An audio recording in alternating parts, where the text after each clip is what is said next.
어머니, 또 울리고 계셨네요? 애를 예민한 게 아니었어, 뭐? 애가 밤새 못 잔 거 아세요? 미안하다. 내가 더 신경 쓸게. 수진아, 나야, 전화 좀 받아봐. 어머니, 지금 회의 중이에요. 나중에 카톡으로 보내세요. 아니, 이게 급한 일이라서 그러는데. 어머니, 진짜 바빠요. 끊을게요. 뚝, 전화가 끊어졌어요. 저는 한참을 멍하니 핸드폰 화면을 바라봤죠. 제 며느리 수진이가 제 전화를 받은 게 대체 언제였을까요?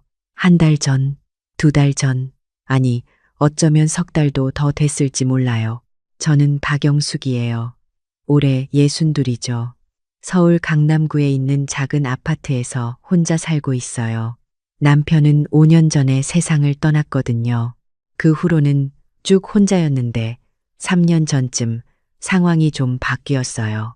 제 아들 준호가 결혼을 한다고 했을 때 저는 정말 기뻤어요. 28이면 요즘 시대에 빠른 편이잖아요.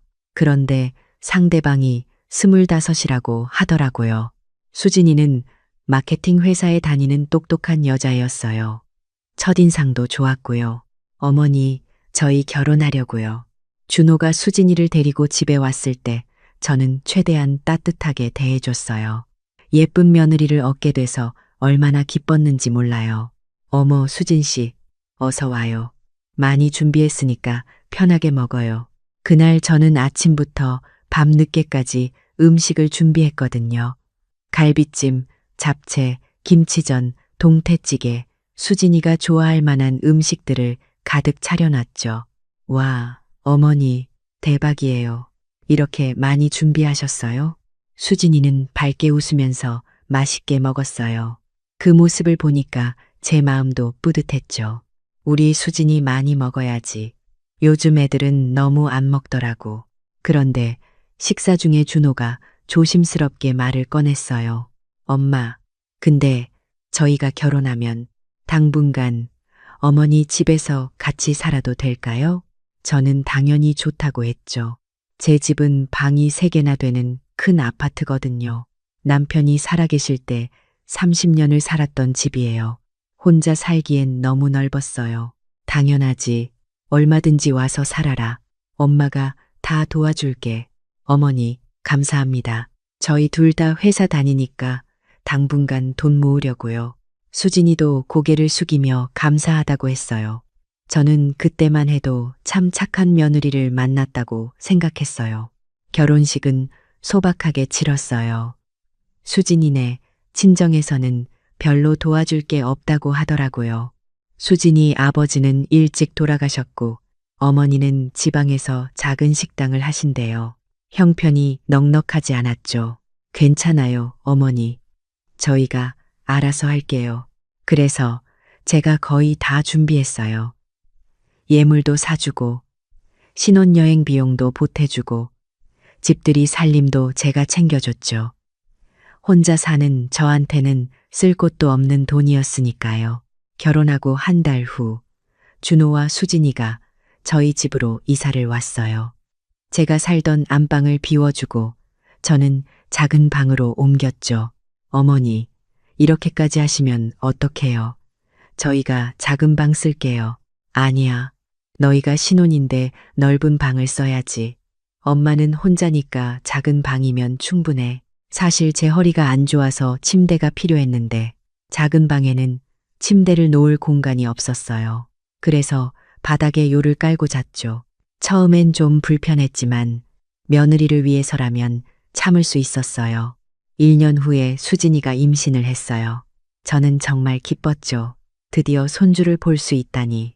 어머니, 임신했어요. 수진이가 신나게 말했을 때 저는 얼싸안고 기뻐했어요. 어머, 정말 우리 수진이 고생 많겠네. 엄마가 다 챙겨줄게. 그때부터 저는 수진이를 정성껏 돌봤어요. 매일 아침 미역국을 끓여주고 출근 전에 도시락도 싸주고 퇴근하면 몸에 좋은 음식들을 차려줬죠. 수진이는 입덧이 심했거든요. 어머니, 제가 먹을 수 있는 게 거의 없어요. 괜찮아. 엄마가 이것저것 다 해볼게. 뭐든 먹을 수 있는 거 찾아보자. 저는 매일 시장에 가서 신선한 재료를 사왔어요. 닭죽, 단호박죽, 과일, 생선, 수진이가 먹을 수 있는 걸 찾을 때까지 계속 만들었죠. 임신 8개월쯤 됐을 때 수진이가 조심스럽게 말을 꺼냈어요. 어머니, 제가 출산 휴가 들어가면 아기 낳고 나서 엄마가 좀 도와주실 수 있으세요? 당연하지. 엄마가 당연히 도와줘야지. 친정엄마는 식당 일 때문에 못 오신다고 하셔서요. 죄송해요, 어머니. 아이고, 뭐가 죄송해. 우리 손주인데 당연히 엄마가 봐야지. 그렇게 손녀 지우가 태어났어요. 정말 예쁜 아기였죠. 작고 보드라운 손, 까만 눈동자. 저는 지우를 안는 순간 눈물이 났어요. 하지만 육아는 정말 힘들었어요. 60이 넘은 나이에 갓난아기를 돌보는 게 쉬운 일이 아니더라고요. 밤에는 2~3시간마다 깨서 울었고, 낮에는 안아주지 않으면 계속 보채고, 수진이는 산후조리원에서 2주 있다가 집으로 왔어요. 처음 일주일은 괜찮았어요. 수진이도 아기를 열심히 돌봤거든요. 어머니, 제가 할게요. 쉬세요. 그런데 2주가 지나자 상황이 달라지기 시작했어요. 어머니, 저 너무 피곤해요. 좀 재워주세요. 그래. 엄마가 볼게. 수진이는 쉬어. 감사합니다, 어머니. 처음엔 이해했어요. 출산이 얼마나 힘든지 아니까요. 그런데 1달이 지나고 2달이 지나도 수진이는 계속 피곤하다고만 했어요. 아침에는 제가 일어나서 지우 기저귀를 갈고 분유를 먹이고 트림을 시켰어요. 준호는 일찍 출근해야 해서 도움이 안 됐죠. 수진이는 늦게까지 자고 있었고요. 수진아, 일어나서 아침 먹어야지. 어머니, 조금만 더 자게 해주세요. 어젯밤에 지우가 자꾸 깨서 잠을 못 잤어요. 하지만 어젯밤에 지우를 돌본 건 저였어요. 수진이는 방문을 꽉 닫고 자고 있었거든요. 그래, 알았어. 더 자렴. 저는 혼자서 밥을 먹고 설거지를 하고 빨래를 돌렸어요. 지우는 제 등에 엎여 있었죠. 낮에는 지우를 재우고 장을 보고 저녁을 준비했어요. 수진이는 낮잠을 자거나 핸드폰을 보고 있었어요. 수진아, 저녁 뭐 먹고 싶어? 그냥 아무거나요. 어머니가 해주시는 거 다 맛있어요. 그 말이 고맙다기보다는 무책임하게 느껴졌어요. 하지만 뭐라고 할 수가 없었죠. 저녁에 준호가 돌아오면 잠깐 가족 시간을 가졌어요. 그런데 수진이는 항상 피곤하다고 먼저 방으로 들어갔어요. 어머니, 저 너무 피곤해요. 먼저 들어갈게요. 그래, 푹 쉬어. 그러면 저는 또 혼자서 지우를 돌봤어요. 밤에 분유 먹이고 기저귀 갈고 재우고 제 허리는 점점 더 아파졌지만 참았어요. 이렇게 6개월이 지났을 때 저는 정말 지쳐 있었어요. 매일 새벽 5시에 일어나서 밤 11시에 잠들었거든요. 제대로 쉴 시간이 없었죠. 어느 날 아침 저는 허리가 너무 아파서 일어날 수가 없었어요. 아이고, 허리야. 그런데 지우가 울기 시작했어요. 배가 고픈 것 같았죠. 저는 이를 악물고 일어나서 거실로 나갔어요. 수진이 방문은 꽁꽁 닫혀 있었어요. 저는 조심스럽게 문을 두드렸어요. 수진아, 미안한데 엄마가 오늘 허리가 너무 아파서 지우 좀 봐줄 수 있니? 안에서 짜증 섞인 목소리가 들렸어요. 어머니, 저도 피곤해요. 조금만 더 자면 안 돼요? 아, 그래, 알았어. 저는 다시 지우를 안아 올렸어요. 허리가 끊어질 것 같았지만 어쩔 수 없었죠. 그날 저는 병원에 가야겠다고 생각했어요. 점심때 수진이가 일어났을 때 말했죠. 수진아, 엄마가 오늘 병원에 좀 다녀와야 할 것 같아.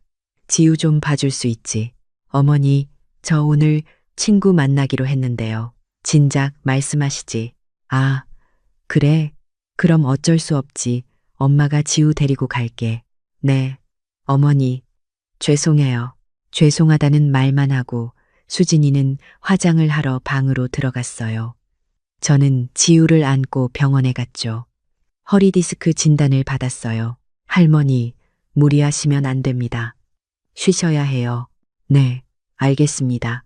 하지만 어떻게 쉬나요? 지우를 돌볼 사람이 저밖에 없는데 그날부터 저는 약을 먹으면서 지우를 돌봤어요. 허리에 파스를 붙이고 진통제를 먹고 그래도 아프면 참았죠. 지우는 점점 커가면서 더 무거워졌거든요. 수진이는 복직 준비를 시작했어요. 지우가 돌이 되기 전에 회사로 돌아간다고 했죠. 어머니, 제가 다음 달부터 회사 나가야 해요. 지우 어린이집 알아봐야 하는데. 어린이집? 아직 너무 어린데. 요즘은 다들 일찍 보내요, 어머니. 제가 일을 안 하면 저희 형편이 어려워요. 그 말도 맞았어요. 준호 월급만으로는 빠듯했거든요. 아파트 관리비, 생활비, 각종 공과금. 저도 얼마간 보태주고는 있었지만요. 그럼 엄마가 계속 볼게. 지우를 어린이집에 보내는 건 좀 어머니가 봐주시겠어요? 정말요? 수진이 얼굴이 환해졌어요.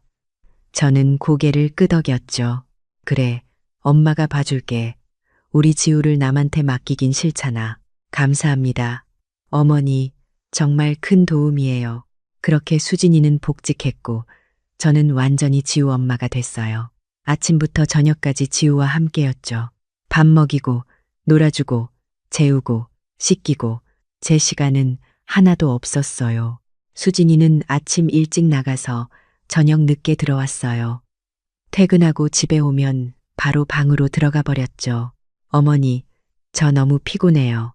지우 저녁 먹였어요. 응, 먹였어. 수진이는 밥 먹고 들어가. 네, 먹을게요. 수진이는 제가 차려놓은 밥을 먹고 설거지도 안 하고 방으로 들어갔어요. 저는 설거지를 하고 지우를 재우고 그제야 제 방으로 들어갈 수 있었죠. 이렇게 또 6개월이 지났어요. 지우는 이제 걸음마를 시작했고 더 눈을 떼면 안 됐어요. 저는 지우가 다치지 않게 항상 뒤따라 다녔죠. 그런데 어느 날 제게 중요한 일이 생겼어요. 친구 미숙이가 수술을 한다고 연락이 왔거든요.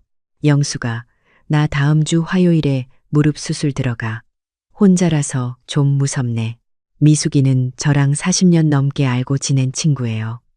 남편도 없고 자식들도 다 외국에 있어서 수술할 때 옆에 있어줄 사람이 없었죠. 그래, 내가 갈게.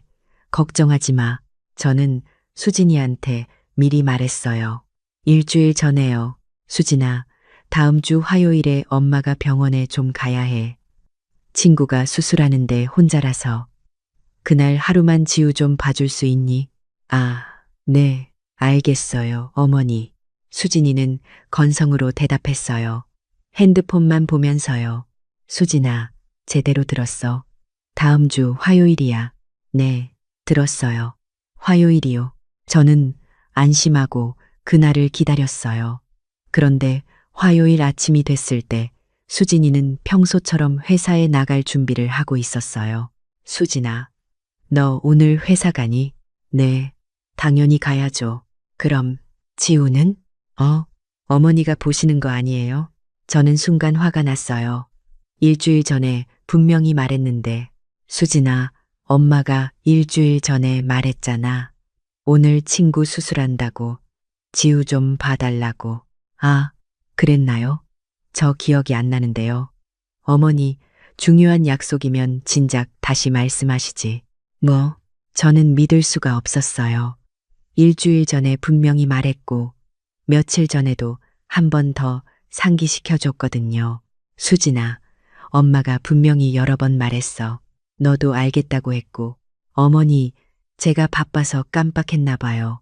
근데 오늘 저 정말 중요한 회의 있어요. 못 빠져요. 그럼 지우는 어떡하라고? 어머니가. 오늘만 봐주시면 안 돼요? 친구분 수술은 다른 사람도 있잖아요. 저는 할 말을 잃었어요. 미숙이는 혼자라서 제가 가야 하는데, 수진아, 그게 무슨 말이니? 친구가 혼자라서 엄마가 가야 하는 거야. 어머니도 참, 저보다 친구가 더 중요하세요? 저는 어머니 며느리인데, 수진이가 오히려 저한테 화를 내더라고요. 저는 너무 어이가 없어서 아무 말도 못했죠. 결국 수진이는 그냥 회사에 갔어요. 저는 미숙이한테 전화를 걸었어요. 미숙아, 미안해. 오늘 못 갈 것 같아. 지우를 봐줄 사람이 없어서. 괜찮아. 영수가. 나 혼자 할 수 있어. 걱정하지 마. 전화를 끊고 나서 저는 한참을 울었어요. 지우는 제 눈물을 보고 덩달아 울었죠. 그날 저녁 준호가 들어왔을 때 저는 조심스럽게 말했어요. 준호야, 수진이가 요즘 너무 바쁜가 보구나. 네. 왜요? 엄마? 아니, 그냥 엄마가 부탁한 것도 잘 안 들어주고. 엄마, 수진이도 회사에서 스트레스 많이 받아요. 이해해 주세요. 준호는 수진이 편만 들었어요. 저는 더 이상 아무 말도 하지 않았죠. 그 후로 저는 수진이한테 부탁하는 걸 포기했어요. 어차피 들어주지도 않을 테니까요. 그냥 제가 다 하면 되는 거죠. 그런데 문제가 하나 더 생겼어요. 수진이가 제 전화를 받지 않기 시작한 거예요. 낮에 지우한테 급하게 필요한 게 생기면 저는 수진이한테 전화를 걸었어요. 기저귀가 떨어졌다거나 분유가 떨어졌다거나 할 때요. 수진아, 지우 기저귀가 떨어졌는데 퇴근할 때 좀 사다 줄래? 하지만 수진이는 전화를 안 받았어요. 한두 번이 아니라 아예 받지를 않는 거예요. 문자를 보내도 몇 시간 후에 겨우 답이 왔죠. 어머니, 회의 중이었어요. 뭐가 급한 일이에요? 지우 기저귀 좀 사다 달라고 했잖아. 아, 그거요. 어머니가 사시면 안 돼요? 저 바빠요. 일시비였어요. 제가 답장을 보내도 수진이는 더 이상 답하지 않았죠. 그래서 저는 지우를 유모차에 태우고 직접 마트에 가야 했어요. 허리가 아픈데도요. 한 번은 정말 급한 일이 생겼어요. 지우가 갑자기 열이 나기 시작한 거예요. 오후 3시쯤이었죠. 어머, 지우야, 열이 너무 높은데. 저는 당황해서 수진이한테 전화를 걸었어요. 한 번, 두 번, 세 번, 10번을 걸어도 수진이는 전화를 받지 않았어요. 문자도 보냈죠. 수진아, 지우가 열이 나. 병원에 데리고 가야 할 것 같아. 전화 좀 받아봐. 30분이 지나도 답이 없었어요. 저는 할 수 없이 혼자서 지우를 안고 병원에 갔죠. 택시를 타고요. 병원에서 진료를 받고 약을 받고 다시 집으로 돌아왔어요. 그제야 수진이한테 전화가 왔어요. 어머니, 무슨 일이세요? 전화 못 받았어요. 지우가 열이 나서 병원에 다녀왔어. 아, 그래요? 심한 거예요? 응급실까지는 아니었는데. 그래도 엄마가 걱정돼서. 다행이네요. 그럼 저 일 마저 할게요. 오늘 야근이에요. 뚜뚜뚜. 전화가 끊어졌어요. 저는 핸드폰을 내려놓고 지우를 내려다봤어요. 작고 빨간 얼굴로 자고 있는 지우를 보니까 눈물이 났어요. 나는 대체 뭐지? 가정부도 아니고 베이비시터도 아니고. 그날 밤 수진이는 10시가 넘어서 들어왔어요. 저는 거실에서 지우를 안고 있었죠. 약을 먹여야 했거든요. 어머니, 아직 안 주무세요? 지우 약 먹이고 재우려고. 아, 네. 그럼 저 먼저 들어갈게요. 오늘 너무 피곤해요. 수진이는 지우를 쳐다보지도 않고 방으로 들어갔어요. 자기 딸인데 말이죠. 저는 그때 깨달았어요. 수진이는 저를 그냥 편하게 이용하고 있는 거라고.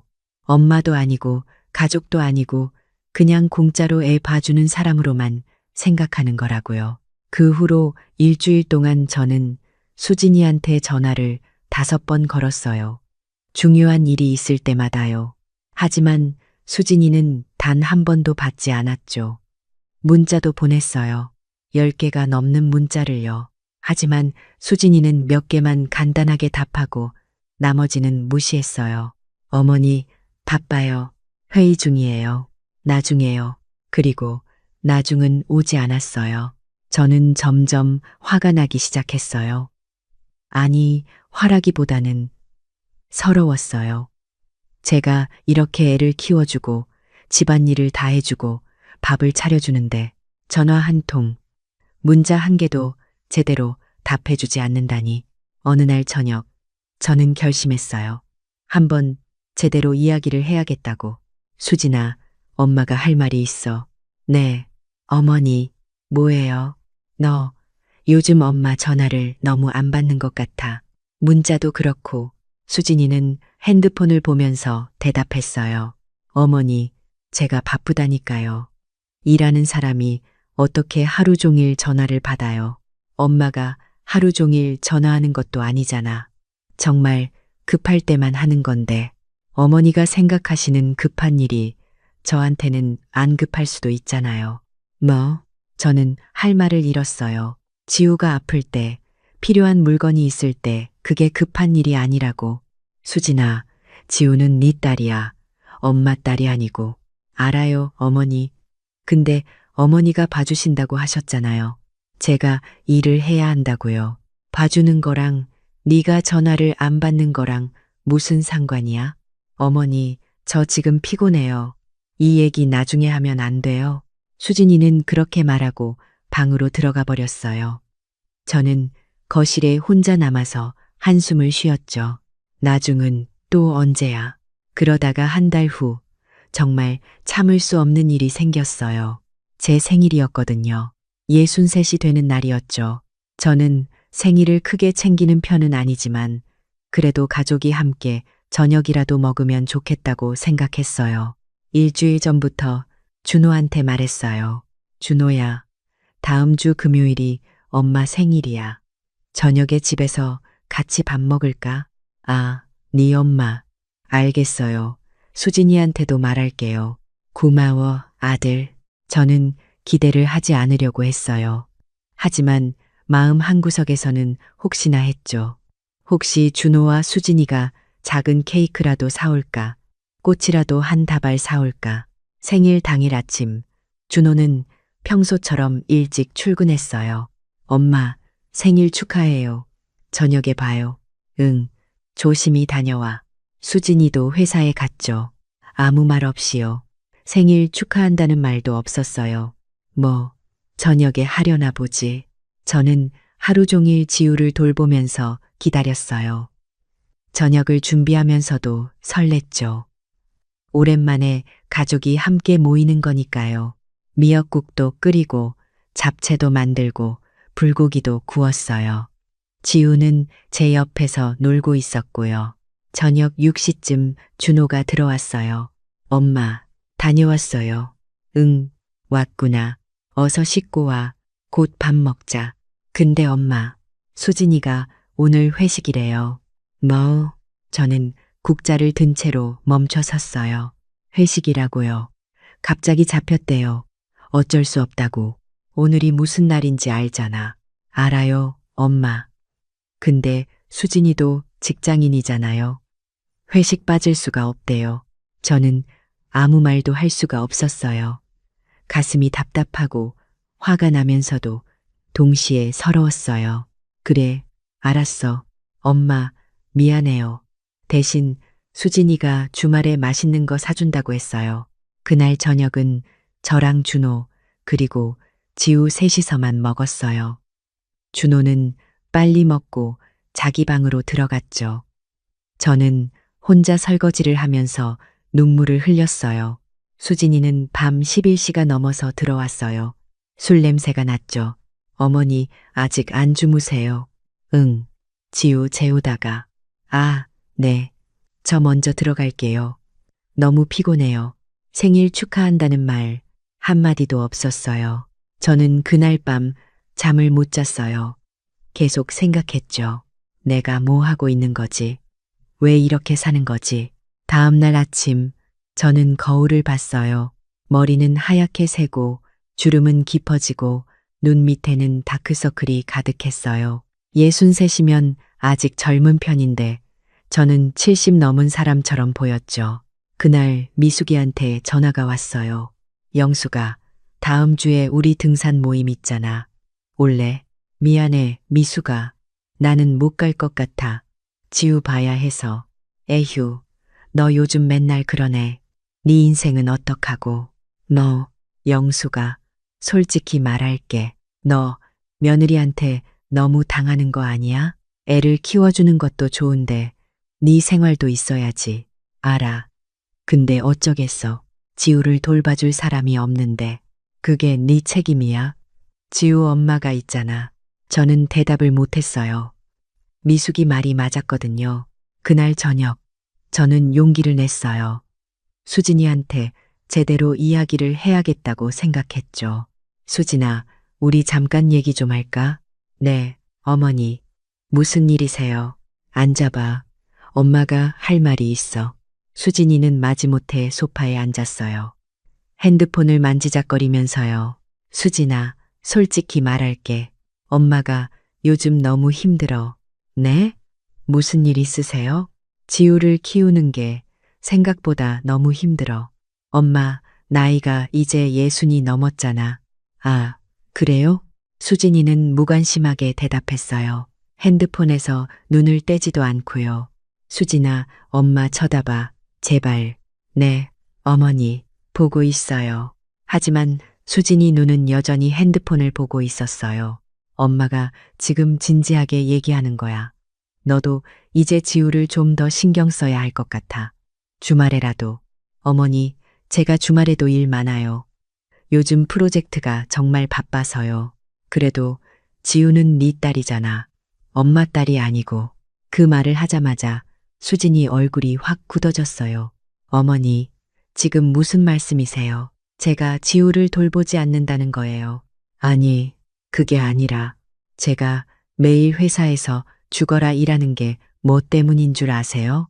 이 집 생활비 보태려고 그러는 거잖아요. 수진아, 엄마가 그런 뜻으로 한 말이 아니야. 아니면 어머니가 지우 안 보시겠다는 거예요. 그럼 말씀하세요. 어린이집 알아볼게요. 수진이 목소리가 높아졌어요. 저는 당황했죠. 그게 아니라 엄마는 그냥 너도 좀 더 관심을 가져줬으면 하는 거야. 전화라도 받고 문자라도 답하고. 어머니, 제가 얼마나 바쁜 줄 아세요? 회의 중에, 프레젠테이션 중에 어떻게 전화를 받아요. 그리고 문자도 다 답했어요. 수진아, 엄마가 10개를 보내면 너는 2~3개만 답해. 그럼 어쩌라고요? 제가 24시간 어머니 문자만 봐야 해요.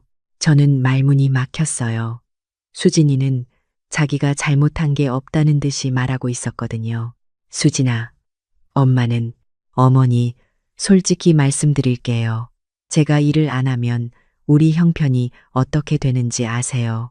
준호 월급만으로는 빠듯해요. 어머니가 도와주시는 것도 고맙지만 그게 전부는 아니잖아요.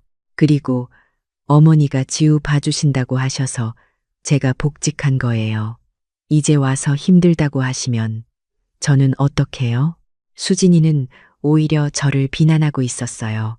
저는 너무 황당해서 웃음이 나올 뻔했죠. 수진아, 엄마가 지우를 안 보겠다는 게 아니야. 그냥 너도 좀 더. 알았어요, 어머니. 제가 노력할게요. 그럼 저 이제 들어가도 돼요? 내일 아침 일찍 미팅 있어요. 수진이는 그렇게 말하고 벌떡 일어났어요. 저는 아무 말도 못하고 수진이가 방으로 들어가는 걸 지켜봤죠. 그날 밤 저는 잠을 이룰 수가 없었어요. 수진이 말이 계속 귓가에 맴돌았거든요. 내가 지우를 봐주겠다고 했으니까 내 책임이라는 거야?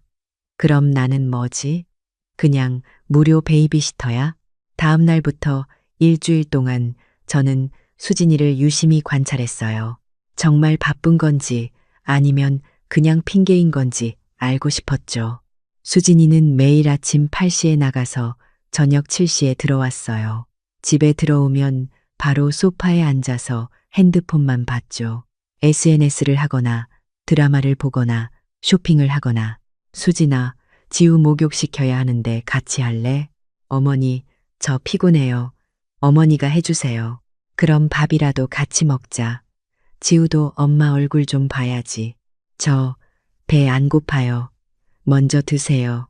지우는 엄마를 보고 싶어 했어요. 수진이가 집에 들어올 때마다 달려가서 안아달라고 했죠. 엄마, 엄마. 하지만 수진이는 지우를 대충 안아주고는 바로 내려놓았어요. 지우야, 엄마 피곤해. 할머니한테 가 있어. 지우는 울먹이면서 저한테 왔어요.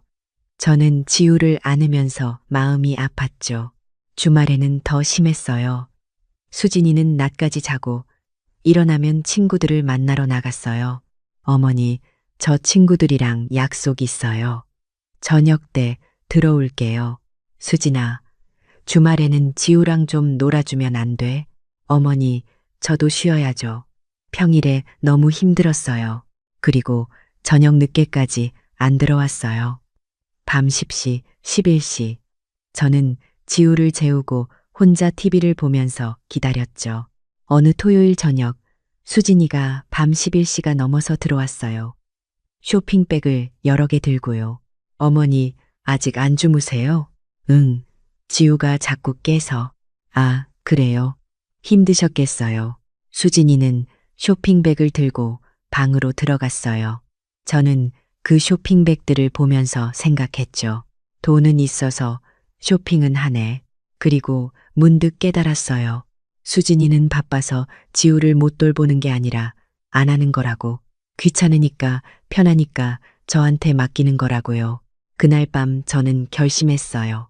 이제 그만 당하고만 있으면 안 되겠어. 더 이상 참으면 저도 무너질 것 같았어요. 제 인생을 되찾고 싶었죠. 다음 날 아침, 저는 통장을 확인했어요. 제가 가진 돈이 얼마나 되는지 보려고요. 남편이 남긴 유산과 제가 모아둔 돈을 합치면 꽤 됐어요. 그리고 이 집도 제 명이었죠. 남편이 살아계실 때 제 이름으로 해뒀거든요. 저는 그 사실을 떠올렸어요. 이 집은 제 집이에요. 제가 30년을 살았고 제 이름으로 되어 있는 집이죠. 그런데 지금 저는 제 집에서 눈치를 보면서 살고 있었어요. 며느리한테요. 이건 아니야. 뭔가 바꿔야 해. 저는 천천히 계획을 세우기 시작했어요. 어떻게 하면 제 인생을 되찾을 수 있을지요. 일단은 조용히 준비했어요. 수진이나 준호한테 들키지 않게요. 며칠 후 저는 미숙이를 만났어요. 오랜만에 지우를 두고 나온 거였죠. 수진이한테 부탁했더니 마지못해 반차를 냈거든요. 미숙아, 나 너한테 상담 좀 받고 싶어. 무슨 상담? 말해봐. 저는 그동안 있었던 일들을 다 털어놨어요. 수진이가 어떻게 저를 대하는지, 제가 얼마나 힘든지. 미숙이는 제 이야기를 다 듣고 나서 한숨을 쉬었어요. 영수가, 너 완전히 이용당하고 있어. 알아. 나도 알아. 그럼 뭔가 해야지. 이대로 살 거야? 그래서 내가 결심을 했어. 저는 미숙이한테 제 계획을 말했어요. 미숙이는 눈이 휘둥그레졌죠. 영수가, 진짜 그럴 거야. 응, 해야 할 것 같아. 안 그러면 나만 계속 손해야. 잘 생각했어. 나도 네 편이야. 미숙이의 지지를 받으니까 용기가 났어요. 저는 본격적으로 준비를 시작했죠. 먼저 저는 부동산에 전화를 걸었어요. 제 집 시세를 알아보려고요. 네, 할머니. 이 아파트는 지금 시세가 약 12억 정도 됩니다. 12억이요? 네, 강남 쪽이라서요. 요즘 많이 올랐어요. 전화를 끊고 나서 저는 깊게 생각했어요. 12억짜리 집에서 제가 작은 방 하나 쓰면서 눈치 보며 사는 게 맞나요? 그 다음 날 저는 등기부 등본을 떼러 갔어요. 확실히 확인하고 싶었거든요. 이 집이 정말 제 명의인지요. 서류를 받아보니까 명확했어요. 소유자는 박영숙, 저였죠. 준호나 수진이 이름은 어디에도 없었어요.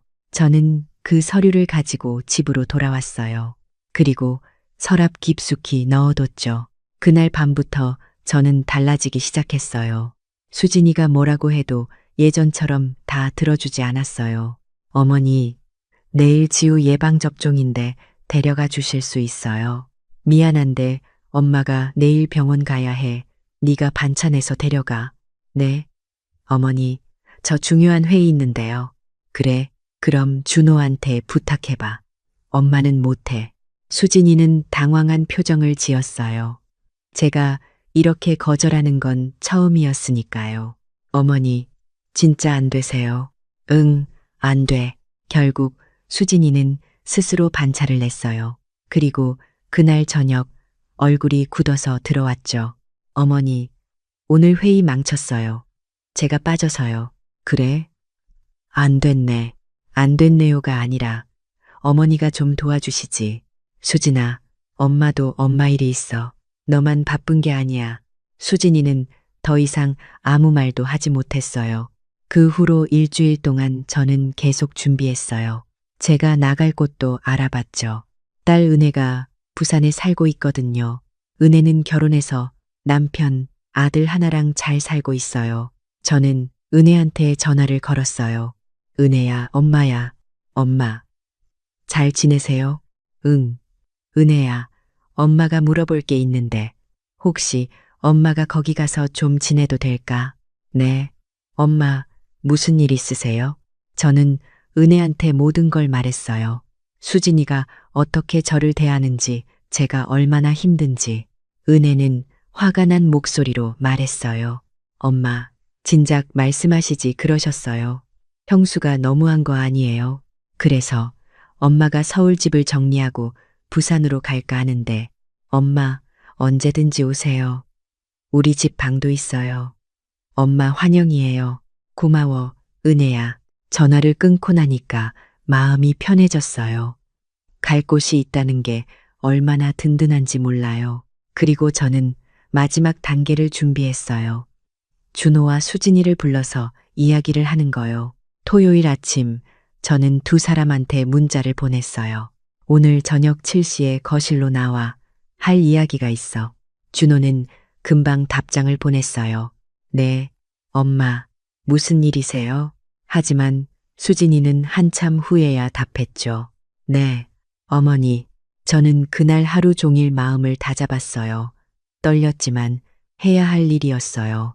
저녁 7시, 준호와 수진이가 거실로 나왔어요. 지우는 방에서 재우고요. 엄마, 무슨 일이세요? 갑자기 부르시고.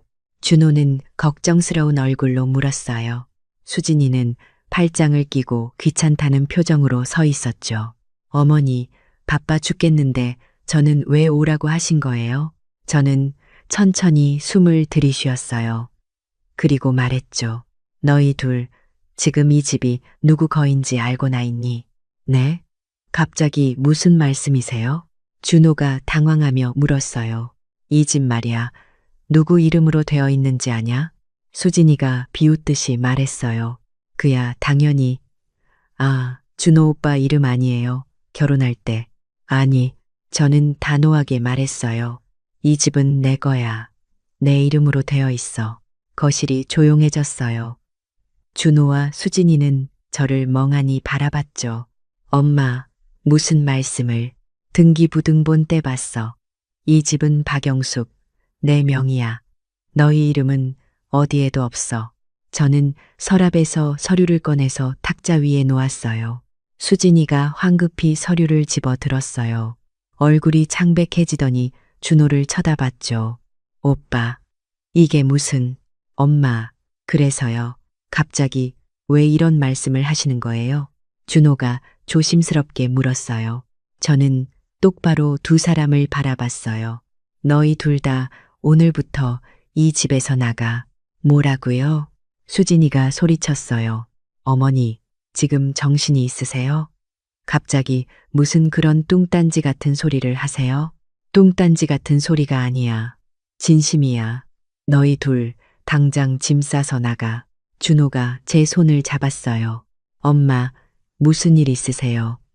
왜 갑자기 이러세요? 갑자기가 아니야, 준호야. 엄마가 3년 동안 참고 참았어. 더 이상은 못 참겠어. 엄마, 너희가 결혼할 때 엄마가 뭐라고 했니? 당분간 같이 살자고 했지. 당분간이야. 3년이 아니고. 수진이가 끼어들었어요. 어머니, 저희가 돈을 모으려면 시간이 필요하잖아요. 집값이 얼마나 비싼데요. 그래서 12억짜리 집에서 공짜로 살면서 엄마한테 애까지 맡긴 거니? 어머니, 수진아, 너 솔직히 말해봐. 엄마한테 한 달에 얼마 줬어? 관리비라도 낸 적 있어? 수진이는 입을 다물었어요. 하나도 없지. 공과금도 엄마가 다 냈어. 밥도 엄마가 해줬고, 청소도 엄마가 했어. 지우까지 엄마가 키웠지. 그건 어머니가 봐주신다고 하셔서. 봐준다고 했더니 완전히 손을 놔버렸지? 너 언제 지우 기저귀 갈았어?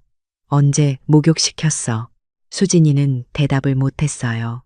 엄마 전화도 안 받고 문자도 무시하고 엄마 생일에도 회식 간다고 나갔지. 그게 사람이 할 짓이야. 어머니, 저도 사정, 무슨 사정. 쇼핑할 돈은 있으면서 엄마한테 고맙다고 한마디도 안 했잖아. 저는 점점 목소리가 커지고 있었어요. 3년 동안 쌓인 게 터져 나오는 거였죠. 준호가 말했어요. 엄마, 저희가 잘못했어요. 앞으로 잘할게요. 제발. 잘할 거면 진작 잘하지. 이제 와서 잘한다고 해봤자 엄마는 못 믿어. 엄마, 준호야, 너도 마찬가지야. 수진이가 엄마한테 어떻게 하는지 알면서도 아무 말도 안 했잖아. 맨날 수진이 편만 들고 죄송해요, 엄마. 죄송하다는 말로 다 되는 줄 알아? 엄마 허리가 얼마나 아픈지 알아? 매일 새벽부터 밤까지 지우 돌보느라 병원도 못 갔어. 수진이가 다시 끼어들었어요. 어머니, 그럼 저희 보고 어쩌라는 거예요?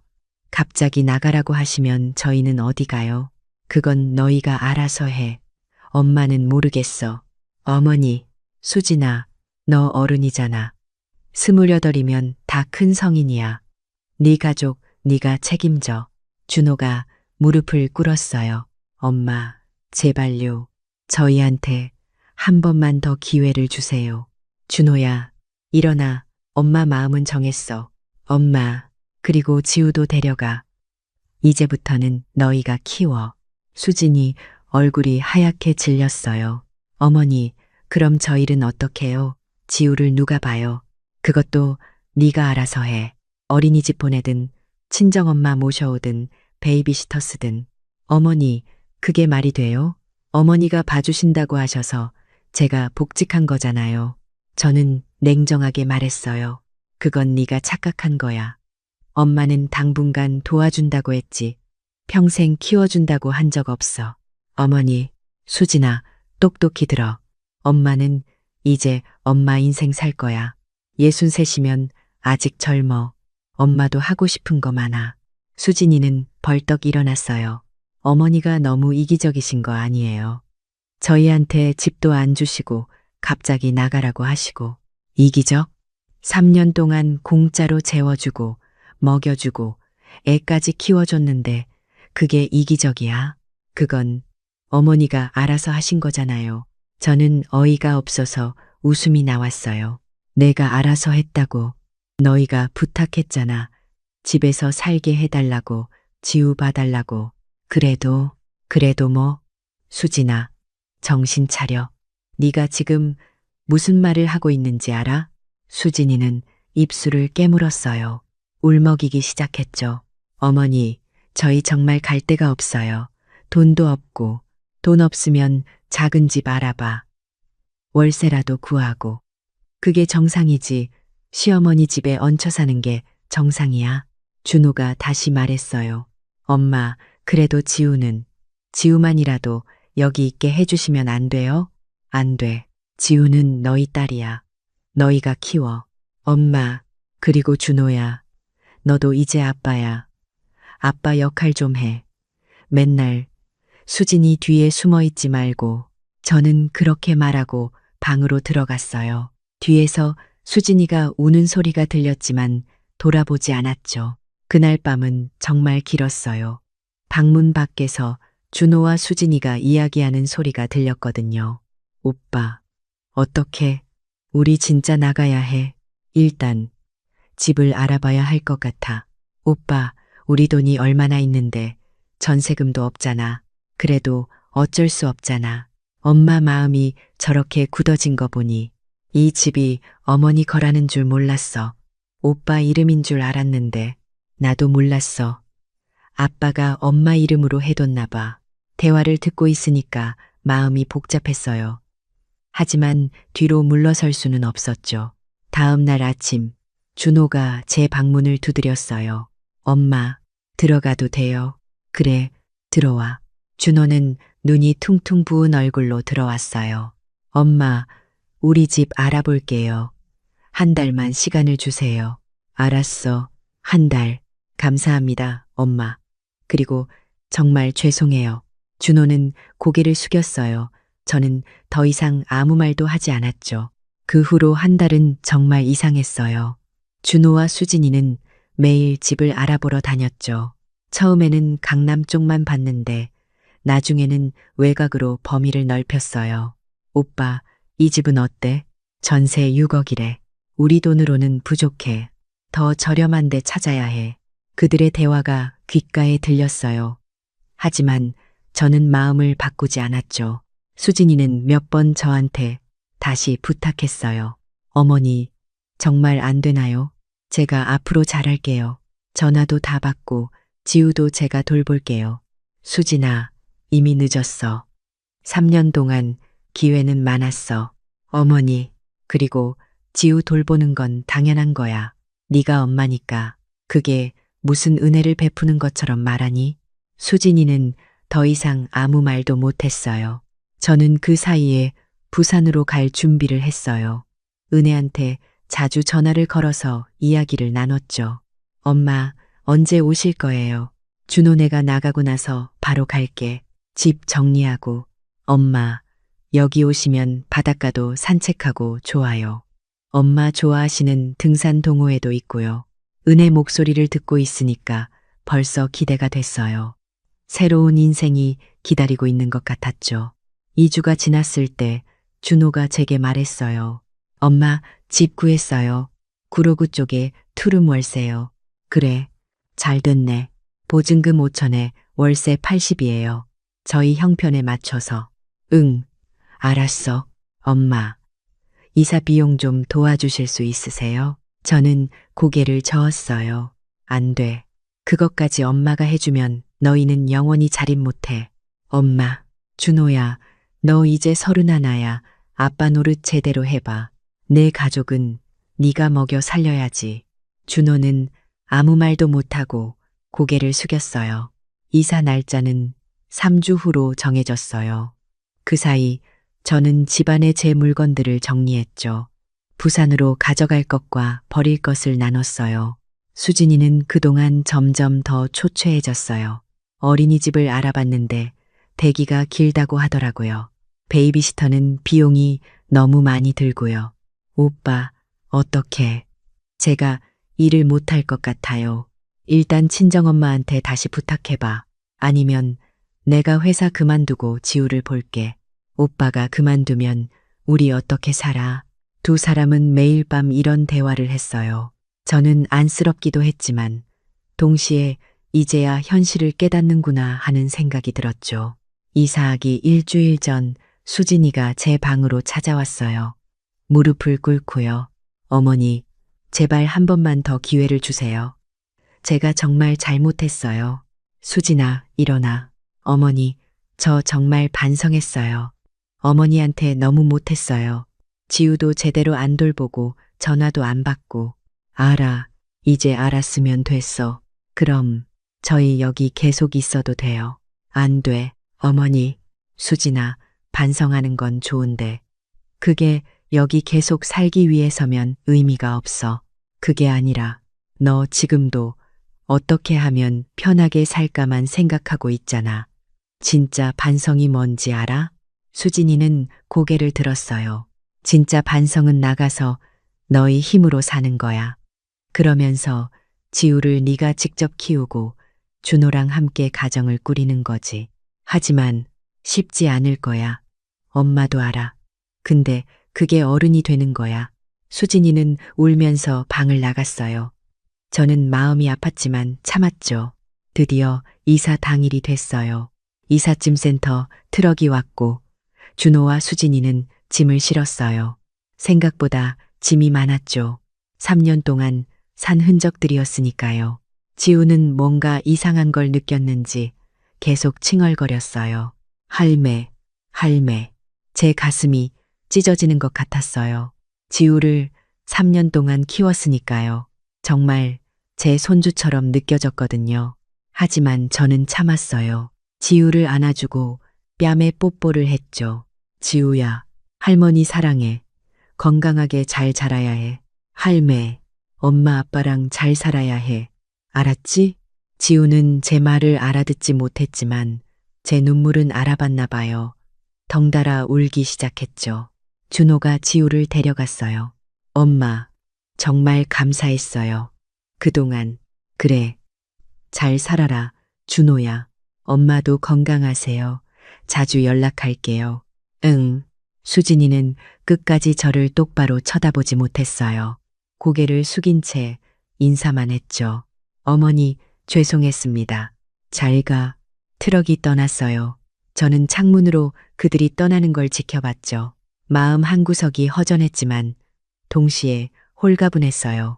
그날 저녁, 저는 혼자 집에 앉아 있었어요. 너무 조용했죠. 3년 만에 처음으로 혼자였어요. 내가 잘한 걸까? 잠깐 후회가 밀려왔어요. 하지만 금방 고개를 저었죠. 아니야. 나는 잘했어. 내 인생을 되찾은 거야. 다음 날부터 저는 부산으로 갈 준비를 했어요. 집을 깨끗하게 청소하고 필요 없는 가구들을 정리했죠. 은혜가 올라와서 도와줬어요. 엄마, 이제 서울 집은 어떻게 하실 거예요? 일단 비워둘게. 나중에 생각해보고. 네. 엄마, 부산 오시면 정말 좋아하실 거예요. 바다도 보이고 공기도 좋고. 그래, 기대된다. 2주 후 저는 부산으로 내려갔어요. 은혜네 집은 조용한 주택가에 있었죠. 정말 평화로웠어요. 어머니, 어서 오세요. 은혜 남편도 저를 반갑게 맞아줬어요. 손주 민준이도 할머니라고 안기더라고요. 할머니, 어머, 우리 민준이 많이 컸네.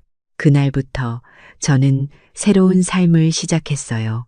아침에는 바닷가를 산책하고 오후에는 미술학원에 다녔어요. 평생 그림을 배우